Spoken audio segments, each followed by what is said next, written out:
নমস্কার, আপনারা দেখছেন স্কাই টিভি বাংলা। এই মুহূর্তে আমি আপনাদের সঙ্গে শাহজাহান। যেমন কথা তেমন কাজ। মাত্র 6 জন জুনিয়র ডাক্তারকে নিয়ে শেষমেশ অনশন। সেই চেনা মুখগুলো কোথায়? কিঞ্জল নন্দু, অনিকেত মাহাতো, দেবাশিস হালদার, রুমেলা কুমারিকা, নর্মদা ভট্টাচার্য, কোথায় তারা? অবশেষে এই 6 জনকেই বলির পাঠা বানানো হলো। সিঙ্গেল পার্সন একজনও নেই এই অনশন মঞ্চে, যারা প্রথম সারিতে থেকে আন্দোলনটা করেছিল, এই আন্দোলনের নেতৃত্বটা দিয়েছিল। অন্যদিকে জুনিয়র ডাক্তারদের নিজেদের মধ্যেই যে দ্বন্দ্ব তৈরি হয়েছে সেটা আজ প্রকাশ্যে একেবারে। জুনিয়র ডাক্তারদের একাংশ ভেঙে গিয়েছে, একাংশ ভেঙে গিয়ে আজ তিলোত্তমা ট্রাস্ট গঠন করেছে। আপনাদেরকে জানিয়ে রাখি, সব থেকে বড় আপডেট, জুনিয়র ডাক্তারদের একটা অংশ ভেঙে তিলোত্তমা ট্রাস্ট গঠন হচ্ছে। অন্যদিকে একদল জুনিয়র ডাক্তার তারা অনশন মঞ্চে।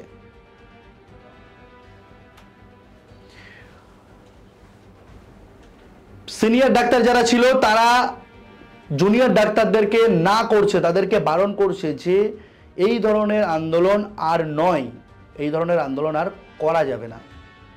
কিন্তু কে শোনে কার কথা? ঘটনার শুরুতেই যেমনভাবে সাধারণ মানুষ একযোগে একত্রিতভাবে আন্দোলন করেছিল, সেই সাধারণ মানুষ, সেই মানুষের জনসমর্থনকে আজকে হারিয়ে ফেলেছে তারা। সে কারণেই তারা আজকে কর্মে ফিরেছে। আমার যতটুকু মনে হয় যে সেই উদ্দেশ্যেই, মানে সেই কারণেই তারা কিন্তু আজকে কর্মে ফিরেছে। অনশন মঞ্চে সিসি ক্যামেরা লাগিয়েছে, ভালো কথা। একটা জিনিস, তারা কিন্তু কোনো খাবার খাবেন না, সেটাও ভালো কথা। প্রশ্ন হচ্ছে কেন এই 6 জনকে বলির পাঠা বানানো হলো? একটা কথা আপনাদের থেকে জানতে চাইছি যে এই যে ডাক্তারবাবুরা কুলতলির ঘটনা নিয়ে একবারের জন্যও কেউ মুখ খুলেছে? শুনেছেন আপনারা?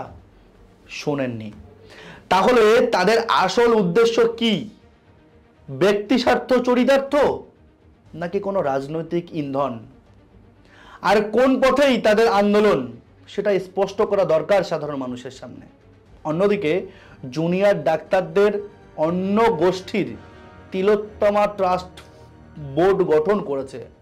আবার এদিকে একদল নতুন মুখ, তারা অনশন মঞ্চে। পুরনোদের কোনো পাত্তা নেই। আসলে এই আন্দোলনের পিছনে কারা উৎসাহ যোগাচ্ছে, কাদের নেতৃত্বে এই আন্দোলন চলছে, প্রশ্ন কিন্তু সাধারণ মানুষ করতে শুরু করেছে। আমরা দেখেছিলাম নবান্ন অভিযান কাদের সহযোগিতাতে হয়েছিল, সেখানে কাদের হাত ছিল। এখন কিন্তু সেই বিপ্লবীদের কোনো রকম পাত্তা পাওয়া যাচ্ছে না। বর্তমান পরিস্থিতিতে ডাক্তারবাবুদের এই আন্দোলন একেবারে মুখ থুবড়ে পড়েছে বলা যায়। শুধুমাত্র কিছু চটি চাটা মিডিয়া, তারা তাদের টিআরপির স্বার্থে এই খবরগুলোকে মানুষের সামনে অন্যরকমভাবে প্রেজেন্ট করছে। একটা কথা বলুন তো, হসপিটালের সেমিনার রুমের দেওয়াল ভাঙার পারমিশন কারা দিয়েছিল? দেখেছেন? একবারও খোঁজ নিয়ে দেখেছেন যে সেই পারমিশন লেটারের মধ্যে কাদের সই ছিল? যেদিন, যে রাতে মার্ডার হয়েছিল, খুন হয়েছিল, ধর্ষণ হয়েছিল, সেই রাতে সর্বপ্রথম সেই বডির পাশে কারা গিয়েছিল? যে 10 জন থেকে 15 জন যে ডাক্তার গেছিল, সেই জুনিয়র ডাক্তারগুলি তারা কারা?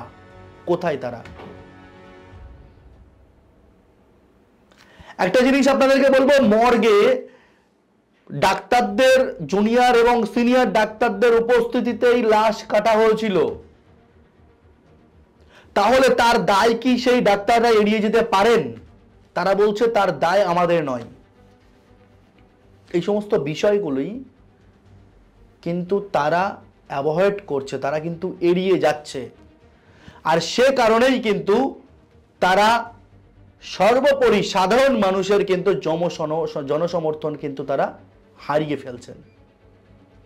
তাদের এই যে আন্দোলন, তাদের আন্দোলনের যে ভাষা,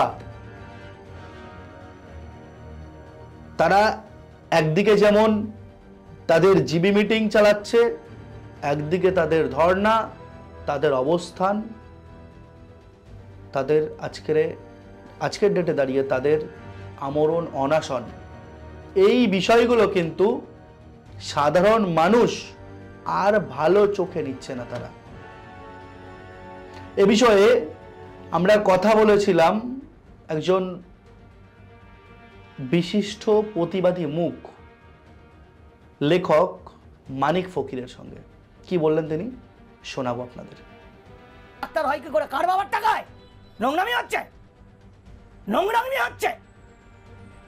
এখনো বলছি, যদি জনগণের ডিস্টার্ব করো, বহু ডিস্টার্ব হচ্ছে, বহু সহ্য। কয়েকজন অনশন করে মরাই তো ভালো, অনশন করে অন্তত মরলে মরে কয়েকটা স্ট্যাচু প্যাচু বানানো যাবে। পুজোর সময় প্যাঁইতানামি করলে পাছার ছাল চামড়া তুলিয়ে দেওয়া হোক ডাক্তারদের। তারা জনগণকে শাসাচ্ছে, ধমকে দিচ্ছে। তারা কি বলে জানো, কি কালচার ওটা? Threat culture. থ্রেট কালচারের জনক তো ওরা, থ্রেট তো জনগণকে থ্রেট করছে ওরা। তো এটা দুর্গাপুজোর সময় খুব সাবধানে ওরা করছে, করুক, আন্দোলন করতে কারো আপত্তি নেই, কিন্তু জনগণের ক্ষতি যদি করে আর একজনও যদি মারা যায়, তাহলে দেখবেন এমন ঘটনা ঘটতে পারবে। মমতা ব্যানার্জির 14 গোষ্ঠীর ক্ষমতা নেই এদের বাঁচায়, পাবলিক এমন মারবে। এই আন্দোলনটা অত্যন্ত একটি গুরুত্বপূর্ণ বিষয় নিয়ে আন্দোলন ছিল। সেই আন্দোলনটা মোড়ে ভূত হয়ে গেছে। এই আন্দোলনটা এখন কন্ট্রোল করছে সিপিএমরা, এবং সিপিএমদের যে আক্রোশ এই সরকারের প্রতি বা বাঙালি জাতির প্রতি, ঠিক যেভাবে ওরা কৌশল করে এনপিআরটা করিয়ে নিয়েছে পশ্চিমবঙ্গে, এভাবেই এরা কিন্তু মানুষের দৃষ্টিটা ঘুরিয়ে দিচ্ছে। ফলে সিপিএমের এই কয়েকদিন আগে একটি ছেলের সঙ্গে আমার কথা হচ্ছিল, সিপিএমের প্রত্যেকটা ছেলে যারাই এনআরসি এনপিআরের মধ্যে মানে এনপিআর করিয়ে নেওয়ার পক্ষে ছিল, চোর ধরো জেলের মধ্যে, তারাই তো এই আন্দোলনের মধ্যে আছে। ফলত দেখা যাচ্ছে যে কিছু একটা বড় অঘটন না ঘটালে সিপিএম থামবে না। আর বড় অঘটনটা হচ্ছে এই যে ডাক্তারবাবুরা আমরণ অনশন করছেন, এই আমরণ অনশন অর্থ হচ্ছে যতক্ষণ না মরছি ততক্ষণ অনশন, তাই তো? তো মরাই তো ভালো। তো এতগুলো বিনা চিকিৎসায় গরিব মানুষ যদি মরতে পারে, তাহলে তোমাদের কয়েকজন অনশন করে মরাই তো ভালো। সর্বোপরি একটা কথা বলবো আপনাদের, আন্দোলন চলুক, আপত্তি নেই, কিন্তু সাধারণ মানুষকে দুর্ভোগের মুখে ফেলে এমন আন্দোলন করবেন না। প্রতিবাদ হোক শান্তিপূর্ণভাবে, উৎসবের আবহে সাধারণ মানুষের যেন কোনো রকম ক্ষতি না হয়, সেটা কিন্তু অবশ্যই খেয়াল রাখা দরকার জুনিয়র ডাক্তারদের।